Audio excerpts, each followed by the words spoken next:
나는 나이 먹어서 혼자가 되면 쓸쓸하고 외롭게 지낼 것 같은 생각에 두렵기만 했는데 막상 혼자가 되어보니 그렇게 외롭지만은 않더군요. 젊었을 때는 주변에 친구도 많고 사람들과 잘 어울려 지냈었는데 지금은 오히려 혼자 사는 삶이 편하기도 합니다. 혼자서 잘 살고 편안한 노후를 보내고 싶다면 이것을 잘 배워서 생활해야 합니다.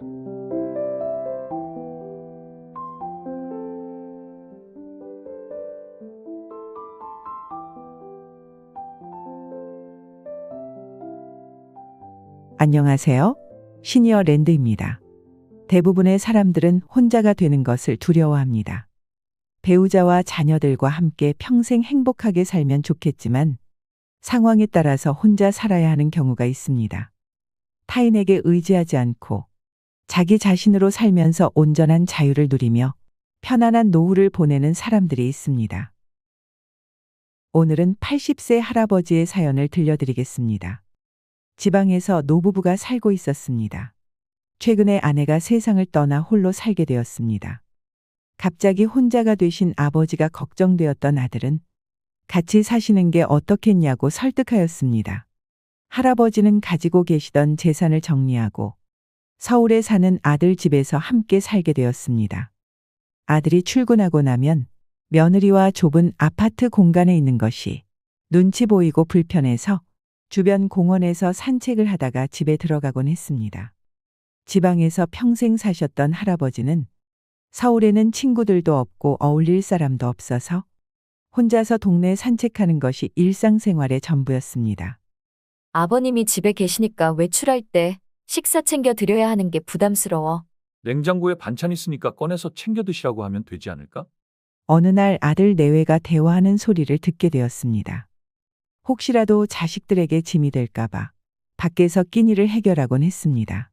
하지만 가지고 있던 재산을 아들 아파트 사는데 모두 주고 나니 여윳돈이 하나도 없는데 아들은 용돈을 따로 주지 않아서 혼자서 점심마저 사 먹을 수가 없었습니다.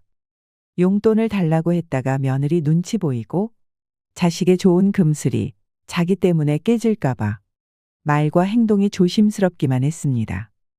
요즘 같은 세상에 누가 늙은 사람을 좋아하겠어? 효도한다는 말 자체가 금기어가 된 세상인데 차라리 마음 편하게 혼자 살 걸 그랬어. 할아버지는 아들과 함께 살게 된 것을 후회하고 있었습니다.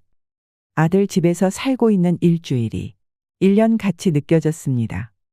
오늘 들려드린 할아버지의 사연을 들으면서 어떤 생각이 드셨나요?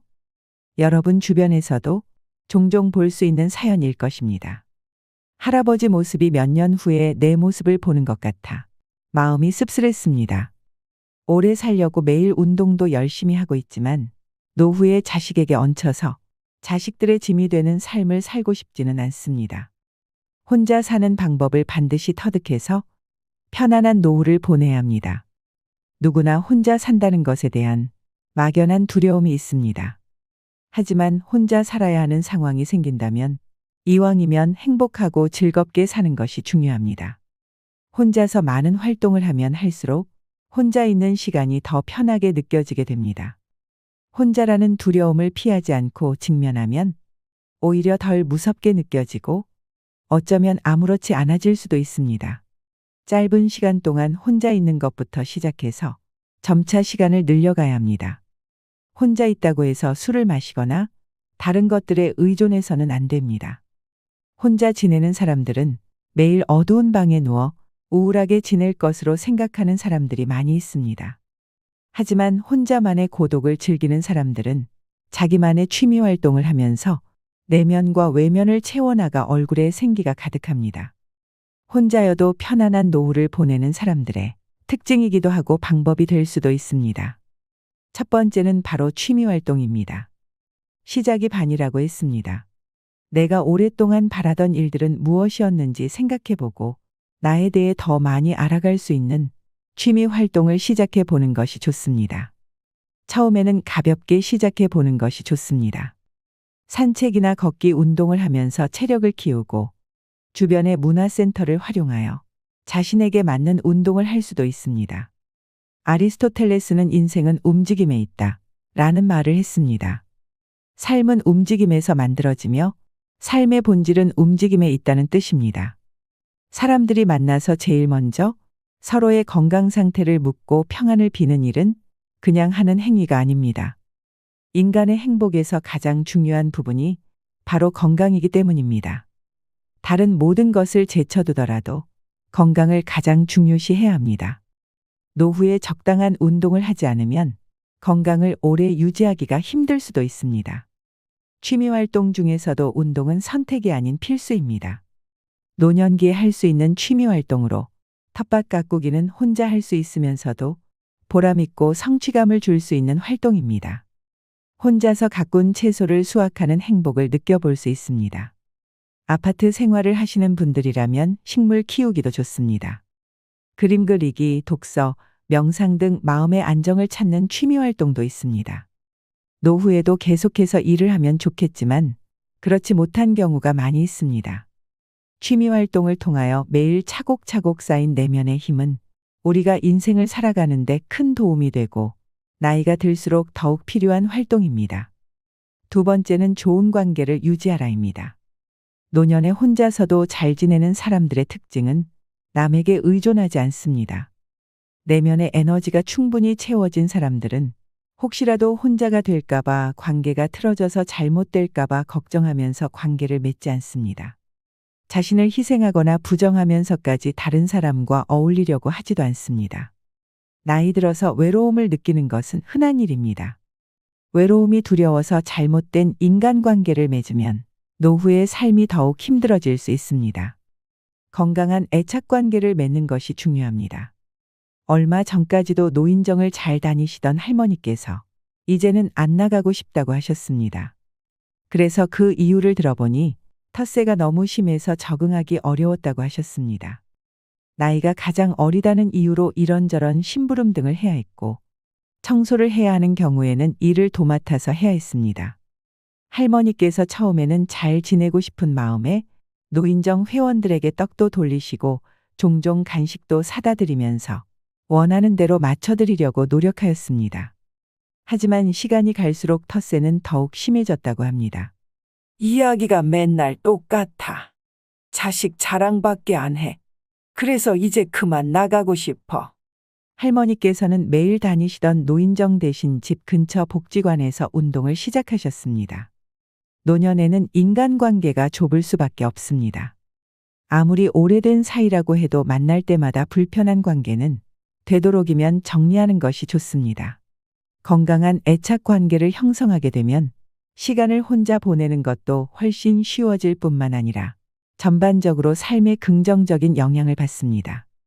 안정적인 인간관계를 가진 사람은 사랑하는 사람들과 함께 있지 않아도 힘들거나 불행하다고 느낄 확률이 낮습니다. 내향형인 사람이나 사람들과 어울리는 걸 힘들어하는 사람들은 대체로 좁고 깊은 인간관계를 맺는 경향이 있기 때문에 폭력적이고 문제 있는 관계가 아닌 건강하며 의지가 되는 관계 맺기가 더더욱 중요합니다. 관계의 양보다는 질을 따져야 합니다. 나를 존중하고 소중히 대해 줄 아는 사람들과 교류해야 합니다. 나를 불안하게 하거나 힘들게 하는 관계는 피할수록 좋습니다. 타인에게서 많은 것을 기대하지 말아야 합니다. 결국 인간은 누구나 혼자입니다. 모든 인간은 고독과 친구가 될 줄 알아야 합니다. 모든 인간관계는 불에 비유하면 가장 알맞다고 합니다. 현명한 사람은 적당히 거리를 두고 자신의 몸을 데우는데 인간관계를 사용하지만 어리석은 자는 조금의 냉기도 견디지 못하고 몸을 깊숙이 집어넣어 화상을 입습니다. 그러니 잔혹한 화상에 몸부림치면서도 몸을 더 깊이 넣었어야 했다며 후회하는 어리석은 사람이 되지 말아야 합니다. 불필요한 관계에서 벗어나 홀로 단단하게 잘 사는 법을 배워야 합니다. 세 번째는 경제적으로 안정되어야 합니다.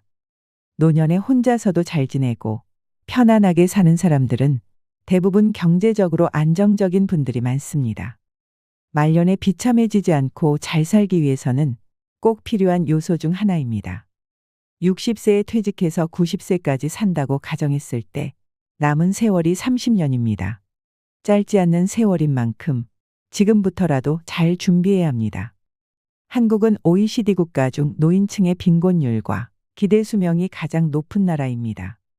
자녀들의 과도한 교육 자금이나 결혼 자금 등으로 자신의 형편에서 벗어난 주택 마련이나 자동차를 구입해 준다면 함께 망하는 지름길입니다. 자녀의 경제적 독립 시기를 결정하고 일반적으로 성인이 된 자녀가 스스로 책임져야 할 몫을 부모가 대신 감당해서는 안 됩니다. 노후 계획보다는 자녀 주거지 마련이 더 중요하고 상속자산에 붙는 상속세까지 준비해 주시는 부모님들도 많습니다. 물론 경제적으로 여유가 있다면 좋겠지만 그렇지 않은 경우는 노후의 자산 관리가 더 중요합니다. 자산을 잘 운영해서 자녀에게 물려주는 일도 필요하지만 노후 준비와 자녀들의 독립의 균형이 잘 이루어져야 합니다. 자녀가 돈을 관리할 능력이 되는지 검토해야 하고 그 후에는 예산을 세우는 법도 익히게 해야 합니다. 이 과정을 거치고 난 자녀가 독립이나 결혼을 했을 때 스스로에 가해지는 충격도 완화되고 부모도 부담이 덜하게 됩니다. 반대로 부모가 경제적이나 정신적으로 자녀에게 의지하는 경우도 있습니다. 자녀에게 헌신적인 부모일수록 더 그럴 수 있습니다. 오로지 인생의 목표를 자녀에게 두고 자녀에게 경제적이나 정신적으로 모두 쏟아부은 부모들이 자녀에게 의지하는 경우가 많습니다. 경제적으로 자녀와 부모 모두가 잘 독립해야 편안한 노후를 맞이할 수 있습니다. 은퇴는 멈춤이 아니라 인생 후반전의 시작입니다. 건강하고 움직일 수 있을 때까지 일한다는 생각으로 일거리를 찾거나 투자를 통해서 자산을 계속해서 불려나가야 합니다. 경제적 안정과 독립을 통하여 노년을 잘 맞이한다면 행복하고 편안한 노후가 보장되며 이것은 결국 모두의 행복입니다. 네 번째는 긍정적인 생각을 가져야 합니다. 노년을 혼자서 편안하게 지내는 분들은 항상 긍정적인 생각을 하며 타인의 시선에 크게 신경 쓰지 않습니다. 감사의 마음을 가지고 생활하며 긍정적인 마인드를 가지고 타인을 대합니다. 감사하며 산다는 말이 생각처럼 쉽지는 않습니다. 아무리 긍정적으로 살고 싶어도 당장의 현실이 고달프고 혼자 지내다 보면 부정적인 생각이 많이 들 수도 있습니다. 하지만 기준점을 타인이 아닌 나 자신에게 두고 부정적인 생각에서 빠져나오려고 노력해야 합니다. 하루 일과를 마치기 전에 좋은 일과 경험에 대해 생각해보고 감사하며 기억하는 습관을 가진다면 긍정적인 삶을 살 수 있습니다. 자신에게 긍정적인 생각과 이야기를 해주는 것은 자아를 존중하는 방법 중 하나입니다. 자신의 성취, 장점, 노력 등에 대하여 긍정적으로 이야기하다 보면 부정적인 생각은 줄어들 것입니다. 감정은 바이러스처럼 전염됩니다. 그렇기 때문에 가족처럼 꼭 만나야 하는 인간관계가 아니라면 부정적인 사고를 하는 사람과는 거리를 두는 것이 좋습니다. 주변에 좋은 생각을 공유할 수 있는 긍정적인 사람들을 만나고 소통하는 것도 긍정적인 마인드를 유지하는 데 큰 도움이 될 것입니다. 병든 몸으로 외로움과 두려움 속에 살다 떠난다는 노후의 고정관념을 버리고 스스로 노후를 책임지고 살아가는 방법을 배워나가는 것이 중요합니다. 노년을 바라보는 시각을 스스로 선택한다면 멋지고 즐거운 노년기를 만들어 나갈 수 있습니다. 오늘의 명언입니다. 모든 행복한 순간을 소중히 간직하라. 노후의 훌륭한 대비책이 된다. 크리스토퍼 몰리. 시니어랜드가 여러분의 동반자가 되어드리겠습니다. 언제나 편안하고 행복하시길 바랍니다.